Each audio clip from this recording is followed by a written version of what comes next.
Hello and welcome to the Radical Podcast. I'm your host, Jack Moore. I am one of the guardians against bad ideas.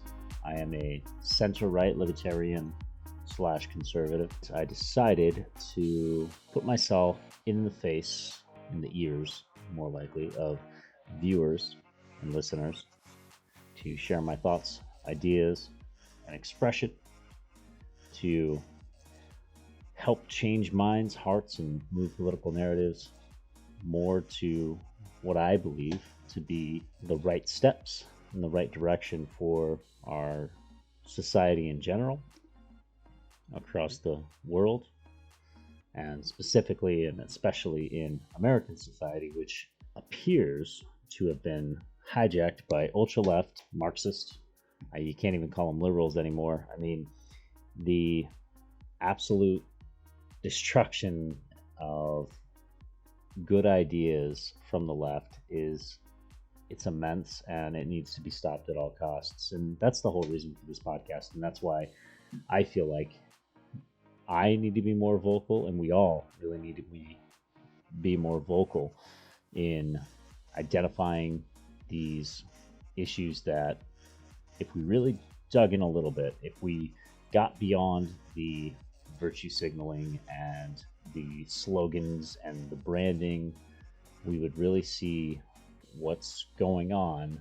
We would see that the inevitable destruction of our foundations and ultimately our society is the end game, with potentially good intentions, but we know that that's not what's going to happen. So here we are. We get a couple of nifty topics to talk about.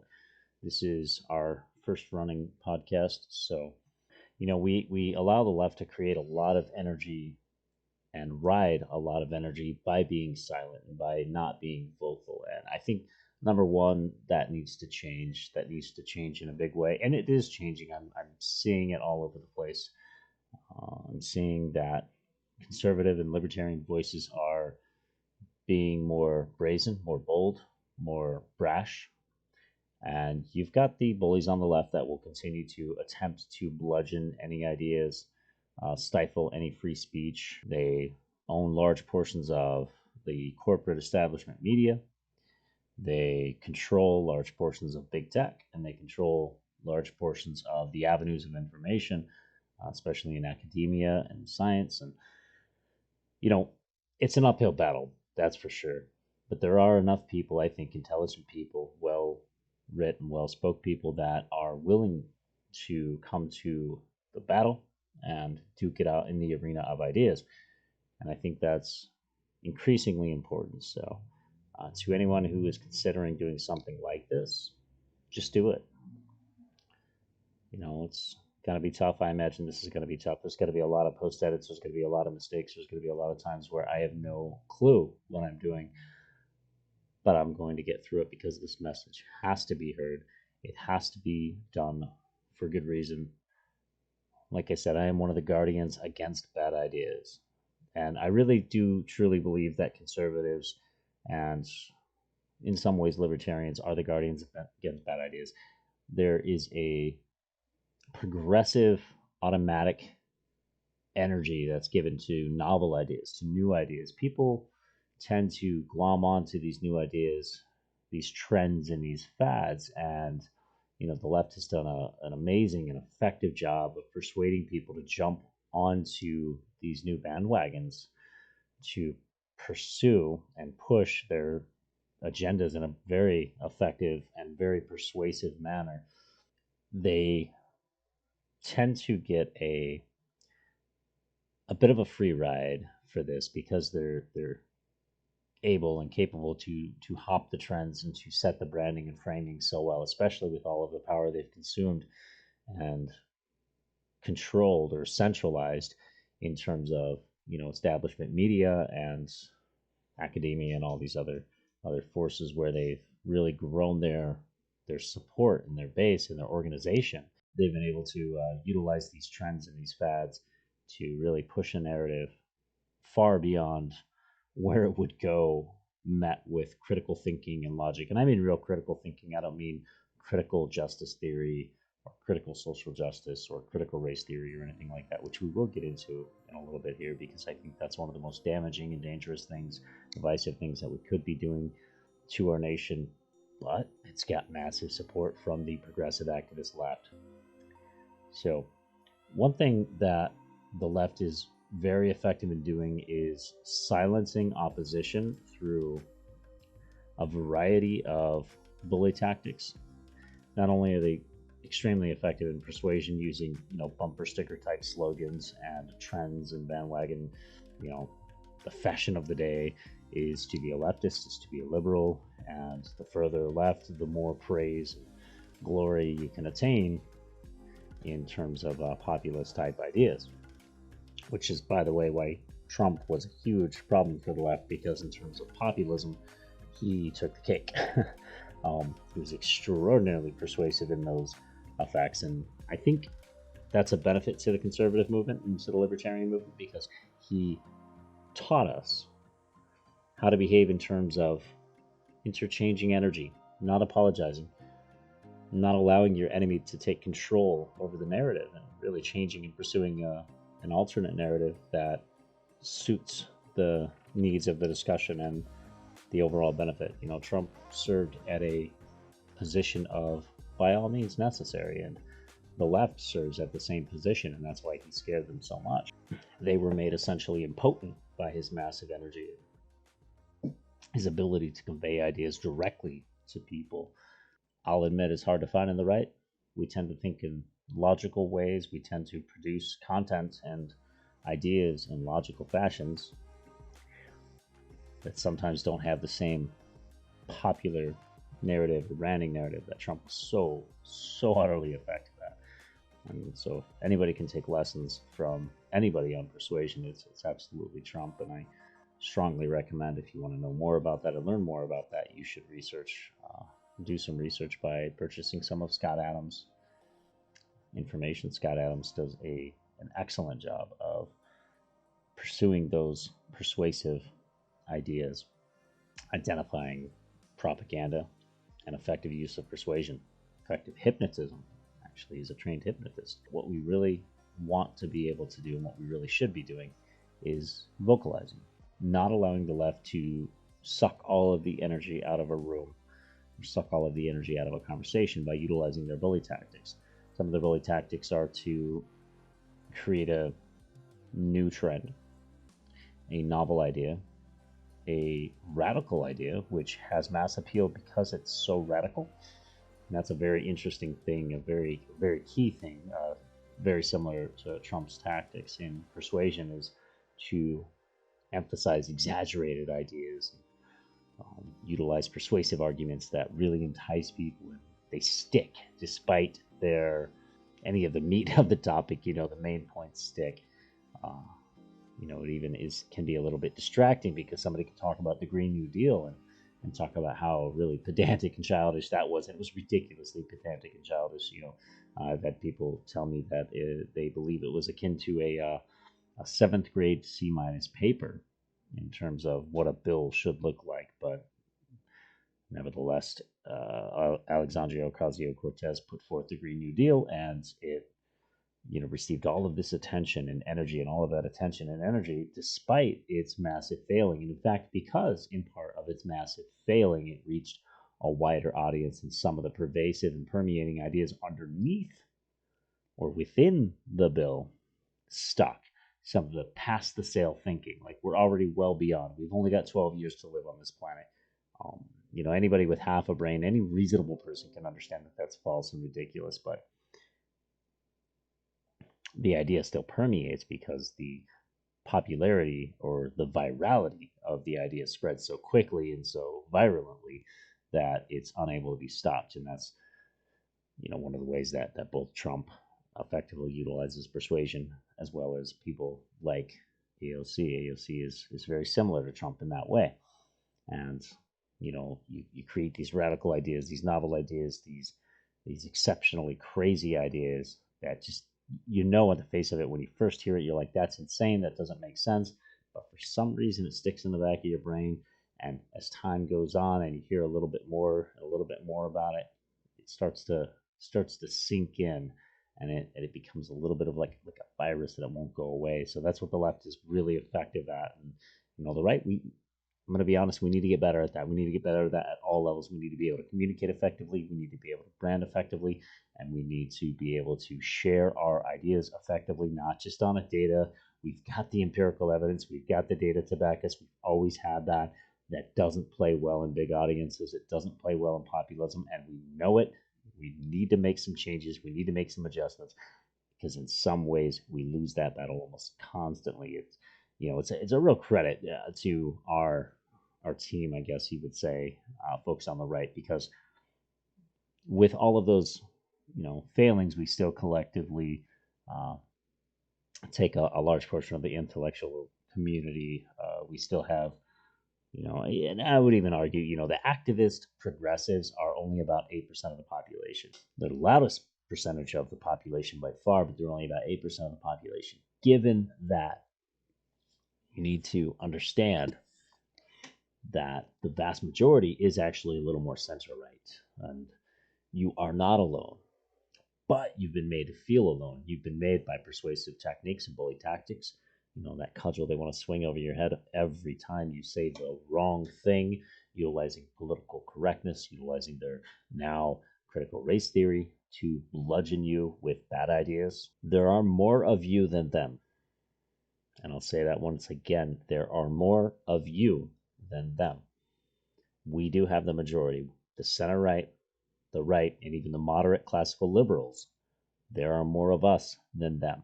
We don't want to see our foundations radically stripped up and our lives completely flipped upside down. Those are just that 8%, just the activists. Even the moderate liberals would scoff at some of the ideas that these radical activists have put forth. But some of those ideas are permeating, and we need to stop them. We need to stop them with a vocal support. So support people that, share, like, subscribe, but do that to all the conservatives that you follow and trust, and that will reverberate that message. And if you feel inclined to spread that message, do the same, because we need every voice we can get to be guardians and to stop these bad ideas from continuing to permeate. Because right now you look at corporate America, and we make fun, we say go woke, go broke, but they're looking at it from a very different perspective. And I think go woke, go broke, it's the right slogan. It really is, because we got to remind them where their money comes from, and we do have to continue to band together and boycott and organize against corporations that push these insane radical theories of social justice, critical race theory and things like that. Absolutely need to work together on those things. But part of the problem is that all of these massive corporations, they see dollar signs and they see them on the other side, because they've been convinced, in large part due to the massive leftist propaganda machines that exist. And that's really what it is. The establishment media, along with big tech is a huge propaganda machine. It spits out and spins out and self-serves its own propaganda 24/7 to the American populace. And it has effectively changed hearts and minds in a lot of ways. And it will continue to do so unless enough people that are center-right and on the right, and even the moderate classical liberals, if they don't understand that they're being propagandized, they're going to soak this in, and they're just going to go along with it. The low information folks, you've got to do your research, and you've got to put yourself out there and understand that there's a lot more to the story than what's being framed for you and what you're being told. It happens a lot. So we absolutely need to be more vocal. And that's what I'm doing here. That's why you're going to be hearing Jack Moore from time to time. I hope I can bring you lots of value, good ideas, some things to take away. One of my main goals is to help people understand how to defeat the radical ideas of the left with some of their own tactics. I'll be honest, it's not a fair fight when you start pulling some of their own emotional, divisive tactics on them. They don't know how to deal with them. They know how to deal with the logic, and they just they ignore it. They fall into their cognitive dissonance. They go ad hominem on you. That's pretty much their number one tactic. They're just going to go ad hominem and attack you as a person. They're going to call you a Nazi, a racist, a bigot, a homophobe, a sexist, a pig, and all of that. They're going to say, how dare you? How dare you? That's what they're going to do. I really hope to help people understand that those arguments are actually relatively easy to not necessarily win over that person you're discussing with, but win over the people that are maybe in and around that argument and discussion, so that they can take away something. Because you're never going to convince the person who's having a bad faith argument with you, but you may be able to convince a couple of the people around them when they see all of the ad hominem, they see all the craziness and the psychotics, and you just break down those arguments like that. And it really is like that when you disarm the left. And that is one of my goals with this podcast, is I want to help you disarm the left. So be a part of that. You should definitely follow, and we'll go into that. One of the big things that we talked about and want to continue talking about is the systemic racism, the cultural push for critical social justice, race and policing, and the use of race specifically as a political weapon. That's really what the Democrats have been doing for really a couple of decades at this point. They realize that they can play on the emotions of the electorate in a post-racial society. I mean, you need look no further than the George Floyd scenario to see that. And I know this is more recent, so it's going to be maybe a little more obvious in your head, but I want you to think about all of the reactions from that initial video. Every single reaction, really think about it. I personally saw everybody that I know said that this is wrong. This is horrible. This should not have happened. This poor man, he was horribly hurt. He, should not have died. This should not have happened. Did not deserve it. And of course, there are some, people that as time goes on and more evidence is released, and we find out that yes, he was on drugs. Yes, Mr. Floyd did have a violent criminal history. Yes, Mr. Floyd, did ingest, 3 times the lethal limit of fentanyl, and had heart problems and all of this and that. But, at the end of the day, it doesn't matter. The majority does believe that Derek Chauvin went way too far in his actions, and we ended up with a guilty verdict. I mean, I don't understand how anybody can look at it and say America is systemically racist when the vast, vast, vast majority of people all completely agreed that this was a wrongful murder. Or at the very least, even the people who were the most skeptical would point out that, well, I don't think it was a murder, but I do think he should have some sort of charges placed against him for his actions, because they weren't, becoming of a police officer. He should be fired. Everybody, 100% of people agree that he should have been fired, that he should no longer work for the police force after his actions. And many even said that the people surrounding him should have been fired as well. And again, as time went on and more evidence comes out, and that always is going to happen, there's going to be this huge knee-jerk reaction. But I want you to think about that knee-jerk reaction, because that's incredibly important. You think about that knee-jerk reaction, and what you see is a massive, massive, massive majority of people caring for a black man. And you're going to tell me that America is systemically racist? I'm not going to say it because I don't want to cuss here. I want this to be as family-friendly as possible. Might not always happen, but forget you, man. Forget you. When you look at the entire society, the entire culture of America banding together to say, we care about this black man, and he was wrongfully injured and killed, screw anybody who says otherwise, because America is not systemically racist. America is not widely racist, and we don't suffer from the perils of systemic race in our policy and law right now. That is not what's going on. In fact, what's going on is justice was served. Some people joke and say systemic racism ended, but it was already gone. I mean, justice obviously had its day. And no, it didn't have to do with the riots and the protests. If anything, those made it worse. That didn't have the impact that you think it had. It had the exact opposite impact. Every time people get out there and loot and riot, all they do is stoke fear or division. And in some cases, that's what I think these critical social justice folks want. They want to stoke division. They want to create chaos because they are looking to dismantle the system. Patrisse Cullors, now the owner of a glorious $1.4 million mansion in California in a 98% white population, that person, not a hypocrite at all, folks. She doesn't behave and act like a capitalist, by the way. She doesn't behave and act like somebody who adores wealth. having a $1.4 million home for herself and her family. No, she's absolutely a trained Marxist. But anyway, that's another topic for another day. Patrisse Cullors, a trained Marxist, works towards communism. It starts with socialism, and then it turns into communism. And communism, communal, everybody owns. Everybody has the same, and everybody owns all the same, and it's all spread equally across everybody. It's such a great thing. I hate to break it to you, and I guess I'm just going to have to break it to you. That's not how it works. Historically, communism ends up with authoritarian state control over all of the means of production and all of the means of transport and all of the goods. You don't own property. You are not allowed to own property. The state owns all the property, controls all the property and all the goods. And the state determines who gets what. And as the saying goes, power corrupts and absolute power corrupts absolutely.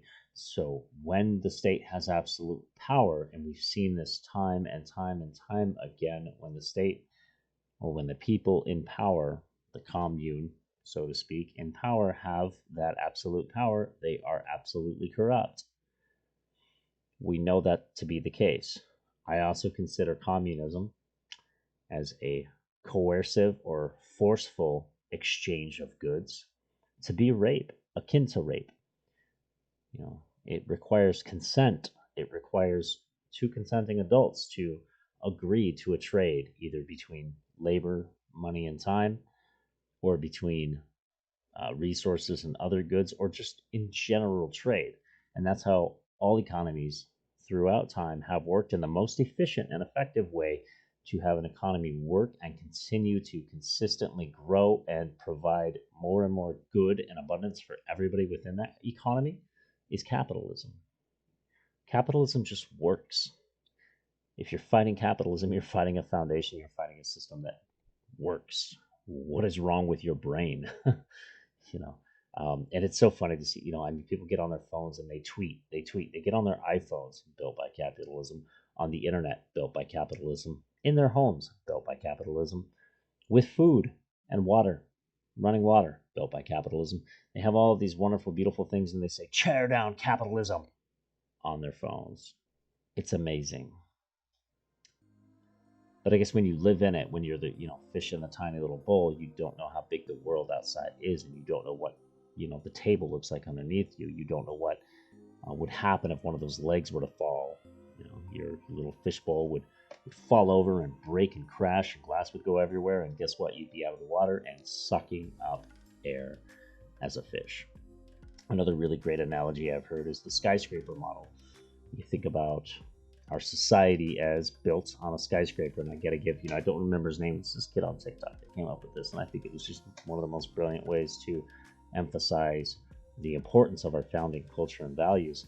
But we have a foundation, maybe at the beginning, 1776, we built the Constitution, and we built a society, we built a republic. And as the years go by, we build that republic up every year. We're building it up, we're adding to it, we're amending it, we're changing it, we're making it better and work for more people, we're including more people into the thing, and that's all well and good, and that's all great. And the conservatives, by the way, are a huge part of that, and I'll explain that in a little bit. But we build it all up, and here we are, 2020, when we're at the top of that skyscraper. We've got a massive group of people, and everybody's up there at the top of this huge skyscraper built upon our foundation. And there's a whole bunch of people saying, you know what? We should blow up all those pillars at the bottom, because we don't like those. They're racist. They're colonizers. They're the patriarchy. They're horrible and atrocious. We should tear them all down. So they work to tear it down. Well, what happens when you tear down the bottom floor of a skyscraper, folks? Yeah, it falls down. It comes crumbling down. And, at the end of the day, that's exactly what, many of these trained Marxists, these critical social justice folks, that's what they want. They want to tear down our society because they think they can rebuild it better, despite all the evidence to the contrary. Right now, the corporations, they're doing it to virtue signal. Everybody knows this. People call them out on it constantly and routinely. When Delta or any one of these big Coke, they come out with these critical, justice internalized trainings. I mean, number one, they're not genuine in the least. I can guarantee you more than half the people taking these and more than half the people giving these know it's a huge grift. But they also know that red line, that profit margin, can't afford a huge social media backlash. Well, they think so. Because in their minds, they're looking at this big tech and big media propaganda machine and going, oh my gosh, that's like everybody. It's just Twitter. You want to know how many people use Twitter? 22% of Americans use Twitter. 8% of those people on Twitter post 90% of the material. So we're talking about an infinitesimally small amount of the actual American population that is being recycled into the mainstream media narratives, recycled by the mainstream media, by big tech, and proliferating these large messages. Some of these messages, such as the so-called or so-dubbed voter suppression law. And anybody who's read the bill knows that it has nothing to do with voter suppression. It has everything to do with voter access, security, integrity, transparency, and making sure that the voting system in Georgia is done right, done well. Of course, you're going to get multiple stories from the mainstream media, all just parroting each other. Nobody comes up with original content anymore unless you're on like a Substack or something. But all of these mainstream media, establishment, corporate media narratives are all about voter suppression. You get these corporations coming out, pulling money out of these marginalized communities that they claim to support, pulling money and jobs and economic well-being out of these places, out of these marginalized communities that they claim to support, and saying, I don't support this suppressive law, this voter suppression. Well, then what's the main premise or the tenet of the voter suppression? Well, it's voter ID.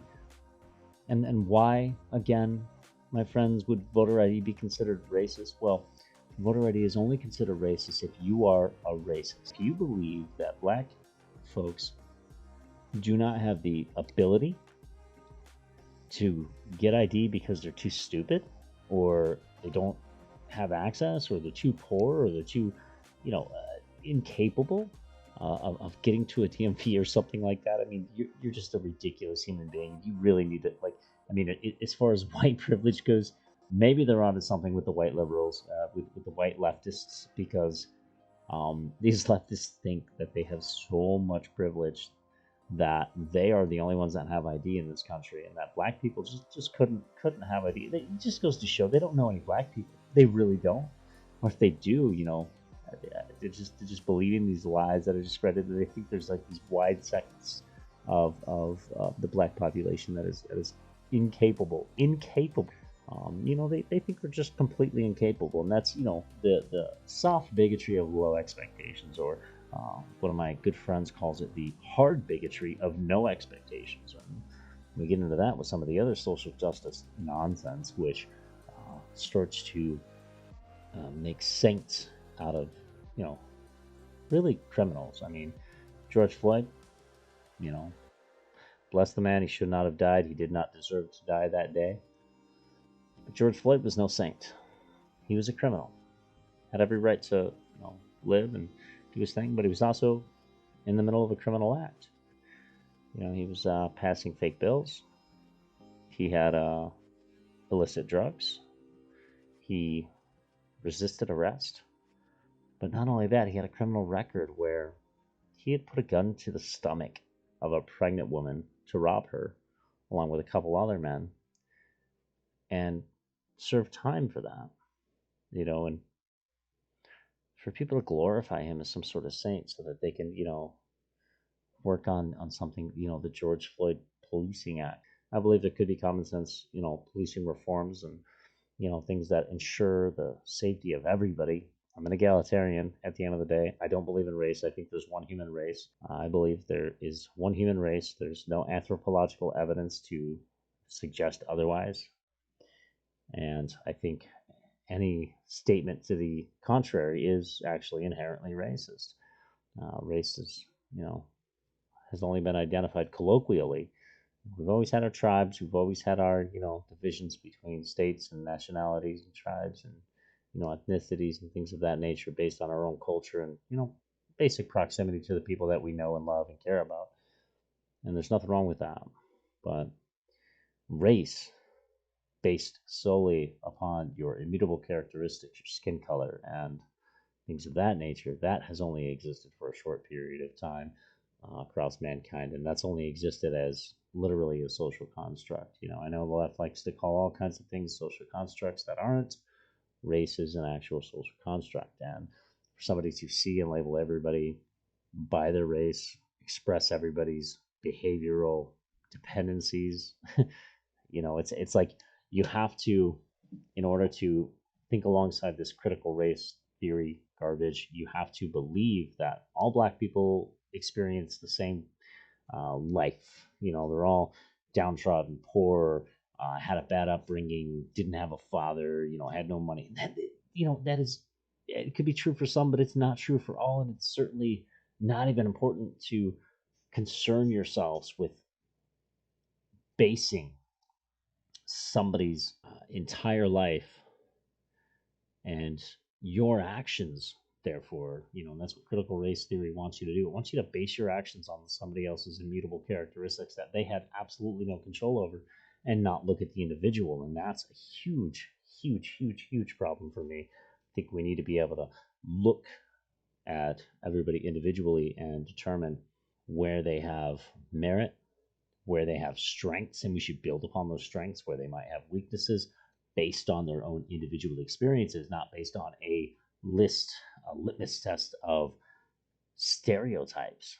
It's just ridiculous, and it's almost as though they overtly push the behaviors onto white folk as well, and say that, well, you're just, if you have any disagreement, and there's the circular logic, which is so well done, honestly, in a persuasive sense, but the circular logic of, if you have any objection to any of this material and you're white, well, you might just be fragile. White fragility coming out, and it's making you feel defensive and making you feel emotional. And no, that's the truth coming out and saying, this sounds like a lot of garbage, because that's exactly what it is.